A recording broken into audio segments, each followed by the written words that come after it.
सुना भाई साहब, इंडिया गठबंधन वालों ने 14 न्यूज एंकर्स का बायकॉट कर दिया। पत्रकारों का इतना खौफ। अबे पत्रकार उसे कहते हैं जो पत्रकारिता करता है।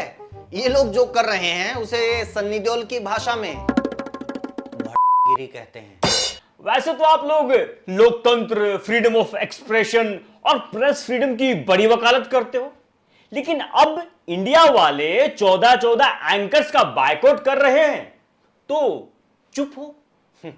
चुप नहीं, खुश हैं, क्योंकि ये बहुत जरूरी है।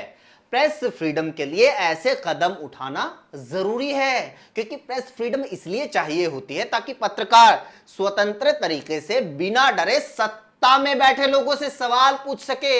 यहां तो न्यूज एंकर खुद उस सरकार के प्रवक्ता बने बैठे हैं जिसे सवाल पूछना चाहिए। लोकतंत्र में मीडिया को परमानेंट विपक्ष का दर्जा दिया जाता है, लेकिन यहां तो न्यूज एंकर 24 घंटे विपक्ष को बदनाम और खत्म करने की साजिशें रचते रहते हैं। अगर कोई आदमी कांग्रेस के किसी बूथ स्तर के कार्यकर्ता पर गोलगप्पे के साथ ज्यादा पानी लेने का भी आरोप लगा देता है तो ये न्यूज एंकर सीधे राहुल गांधी और सोनिया गांधी से जवाब मांगते हैं। लेकिन बीजेपी के किसी विधायक, सांसद और मंत्री पर रेप और हत्या के आरोप भी लग जाए तो ये एंकर खुद उसके वकील बनकर न्यूज स्टूडियो से लेकर कोर्ट तक में मुकदमा लड़ने के लिए तैयार हो जाते हैं। मीडिया वाले उसी का तो पक्ष लेंगे जिसकी बातों में सच्चाई लगेगी। यूं तो कोई किसी पर कुछ भी आरोप लगा देगा, तो क्या मीडिया उसी पर डिबेट करनी शुरू कर देगी? हाँ, ये जज वाला काम भी मीडिया ने 2014 के बाद ही पकड़ा है।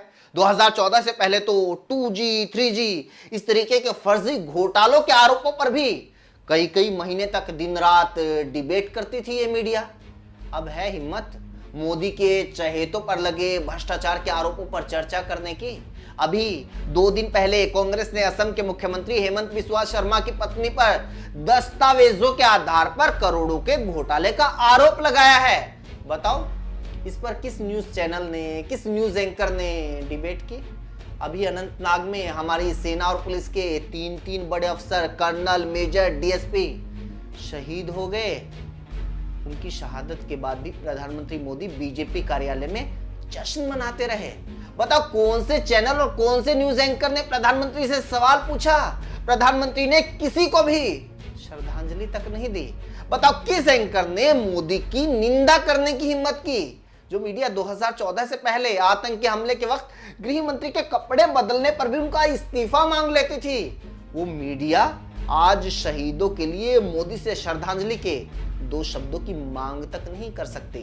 कभी उरी, कभी पुलवामा, कभी पठानकोट, कभी गुरदासपुर, कभी पुंछ, कभी शोपिया, तो कभी अनंतनाग। एक के बाद एक आतंकी हमले हो रहे हैं मोदी सरकार में। बताओ कब मीडिया ने इन हमलों पर मोदी, रक्षा मंत्री या गृह मंत्री से सवाल किया? बताओ कश्मीर में हुई दर्जनों टारगेट किलिंग या जवानों की शहादत पर कभी इन न्यूज एंकरों ने मोदी से सवाल पूछने की कोशिश की? लेकिन सेना द्वारा की गई सर्जिकल स्ट्राइक, एयर स्ट्राइक का पूरा क्रेडिट मोदी को देने के लिए इन न्यूज एंकर्स ने सारा जोर लगा दिया। बताओ जब बिना सोचे समझे इस देश में नोटबंदी कर दी गई, जिसकी वजह से अच्छी खासी आगे बढ़ रही इकोनॉमी को ऐसा धक्का लगा, आज तक सदमे से नहीं उभरी है। बताओ जिस फैसले की वजह से लाखों लोगों का रोजगार चला गया, काम धंधे ठप हो गए, उस नोटबंदी पर इन न्यूज एंकरों ने मोदी से कितने सवाल पूछे? जब पूरी दुनिया में कोरोना फैल रहा था, राहुल गांधी बार बार सरकार को चेतावनी दे रहे थे कि इसे रोकने के लिए कुछ करो, लेकिन फिर भी मोदी नमस्ते ट्रंप करवाकर विदेशियों को भारत में बुलवाते रहे। तभी एंकरों ने मोदी से कितने सवाल पूछे थे? जब देश में कोरोना फैला फिर भी मोदी दीदी ओ दीदी करके चुनावी रैलियां करते रहे। जब कोरोना की वजह से लाखों लोगों की जानें चली गई, बिना ऑक्सीजन के लोग तड़प तड़प कर मर गए, अंतिम संस्कार तक करने के लिए लोगों को शमशान घाटों में जगह नहीं मिली। बताओ इतना सब कुछ होने के बाद भी इन एंकरों के मुंह से मोदी के खिलाफ एक भी सवाल निकला? जब बिना सोचे समझे, बिना किसी प्लानिंग के पूरे देश में एकदम लॉकडाउन लगा दिया गया, जब लोगों को भूखे प्यासे मरने के लिए अपने हाल पर छोड़ दिया गया, जब हजारों मजदूर सैकड़ों हजारों किलोमीटर का सफर पैदल नापने के लिए निकल पड़े अपने बच्चों की लाशें कंधों पर लेकर, बताओ वो सब देखने के बाद किसी न्यूज एंकर का मन पसीजा था क्या? एमएसपी मांगने पर किसान पिटे, ओपीएस मांगने पर कर्मचारी पिटे, इंसाफ मांगने पर खिलाड़ी पिटे, नौकरी मांगने पर नौजवान पिटे। बताओ, कोई न्यूज एंकर इन लोगों की आवाज उठाने के लिए पहुंचा? कभी उन्होंने इन मुद्दों पर सरकार से सवाल किया?